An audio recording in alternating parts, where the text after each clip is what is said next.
"Sir, you can't sleep here. This is private property," barked the security guard, jabbing the elderly man sharply with his nightstick. When the man stirred but didn't react quickly enough, still tangled in the remnants of a troubled sleep, the guard drew his taser.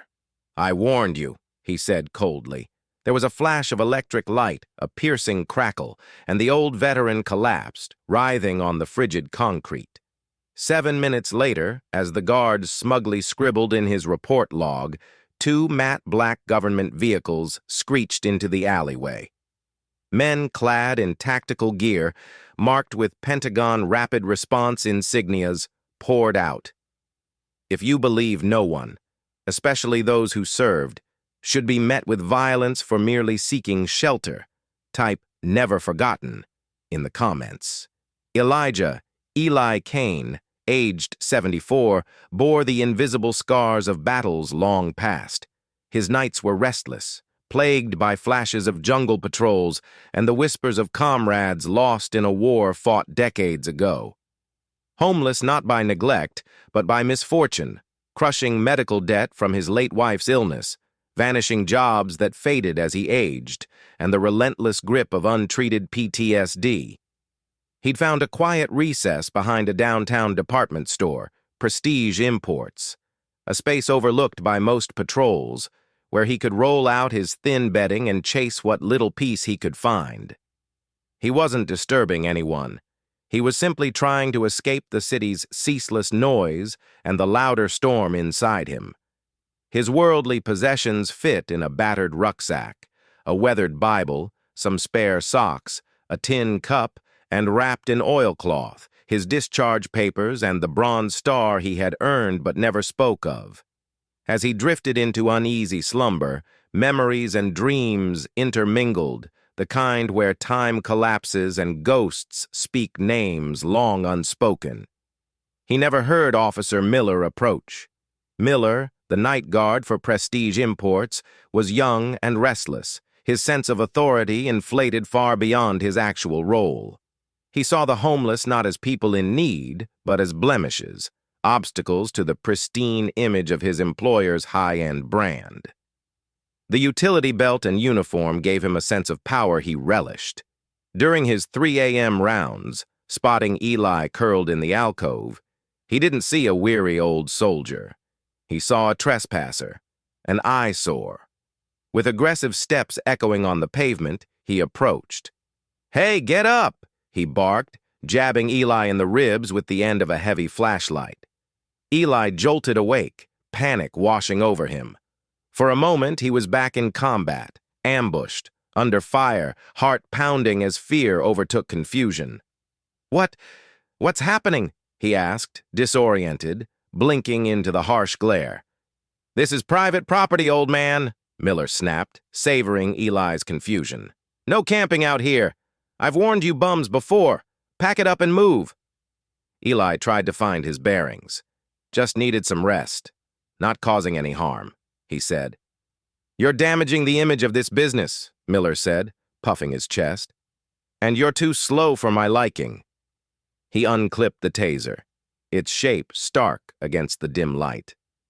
"Please," Eli said, raising his hand in peace. "Just give me a minute. I'll go." But Miller had stopped listening. His ego was fully engaged.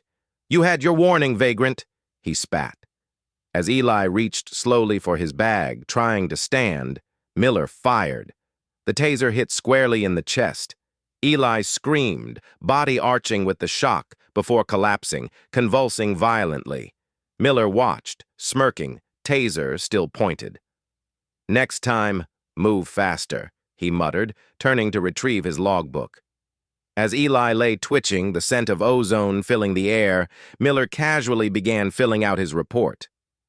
Subject was non-compliant, aggressive posture, resisted removal. His words distorted the truth to justify his actions. A job well done in his mind.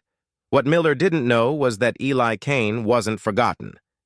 Years earlier, following a severe PTSD episode and a brief stay in a VA psychiatric ward, a compassionate social worker had enrolled him in a classified pilot program for at-risk veterans. Part of that included a discreet distress beacon, disguised as a keychain fob, to be used only in emergencies. When the taser struck, Eli's hand spasmed and instinctively pressed the button. The signal went silent and untraceable, except to one place. Within 60 seconds, the Veteran Immediate Safeguard and Tactical Oversight Unit, VISTO, a Pentagon division for protecting high-risk veterans, particularly those with sensitive service histories, was alerted. Eli's status flagged an immediate Level 1 response. His exact location, along with traffic cam footage of the incident, was routed to a team already nearby for training. While Miller continued riding, oblivious, the first black SUV cut into the alley. A second blocked the far exit. 4 figures emerged with practiced speed and deadly calm. No badges, no names, just precision. Miller straightened, suddenly unsure. "Hey, this is private property. Identify yourselves," he called, feigning confidence. The team leader, tall and composed, didn't acknowledge the demand. His eyes found Eli immediately. "Target acquired. Code, Nightingale," he said into his comms. "Medical assistance required." 2 operators went to Eli's side. One, clearly a medic, began assessing him with expert hands. The leader turned to Miller, voice calm but ice-cold. "You're Officer Miller, correct? Private security for Prestige Imports?" "That's right," Miller replied. "This guy was trespassing. I had to subdue him. He resisted." The man gave a chilling pause. "You used a conducted electrical weapon on a sleeping elderly veteran. We have thermal footage." Miller's confidence cracked. He wouldn't leave. He was combative. The medic looked up. "Subject is elderly, underweight, suffering symptoms consistent with CEW trauma. This was excessive force by any measure." The team leader nodded. "Officer Miller, remain where you are. Do not use any communications devices. You will be questioned by the Department of Defense, the VA, and likely the city's law enforcement regarding assault on a federally protected veteran." Miller's mouth went dry. As the medic stabilized Eli, prepping him for evacuation, not to a city hospital but to a military facility under Nightingale protocol, the team leader, known only by the call sign Wraith, contacted his command. "Wraith to Watchtower. Nightingale secure, condition stable, perpetrator in custody. Request full liaison package, DOD legal, VA protection, and local LEO interface. Begin asset reclamation for Sergeant Elijah Kane. Serial number." Back at the Pentagon, high-level protocols shifted into motion. Asset reclamation was rarely invoked, used only in cases of severe failure to protect veterans whose prior service carried national implications. A third vehicle arrived, an unmarked ambulance. Eli, now stabilized and alert, was loaded in. Before the doors closed, Wraith leaned in. "Sergeant Kane, you're safe. We're taking you home." Eli, eyes glassy, nodded faintly. Something in the voice, steady, respectful, cut through the fog of years. He didn't ask questions. He didn't need to.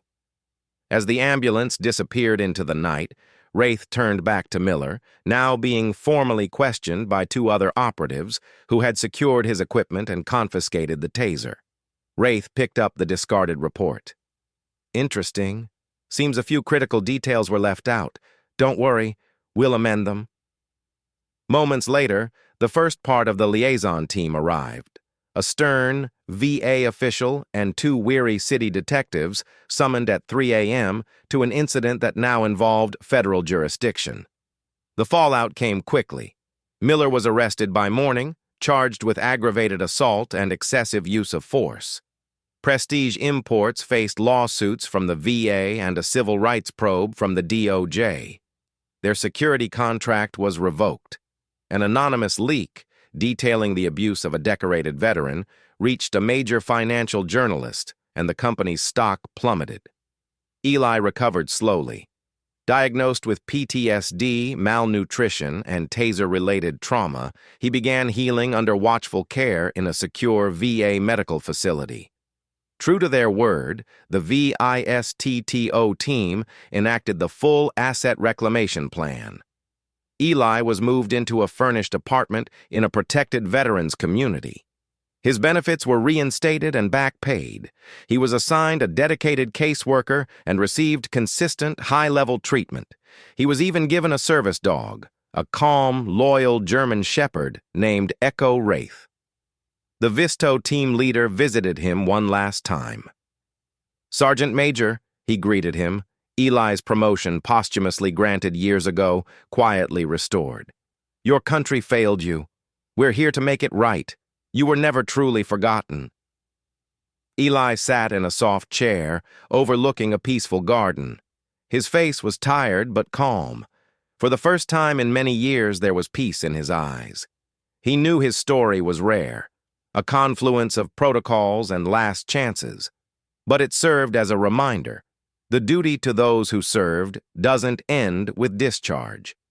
Sometimes the answer to injustice isn't loud. Sometimes it arrives silent, swift, and in black. Because even the smallest signal, when heard, can summon the cavalry. And for some, it still does. Subscribe if you believe every veteran deserves dignity, support, and a response worthy of their sacrifice.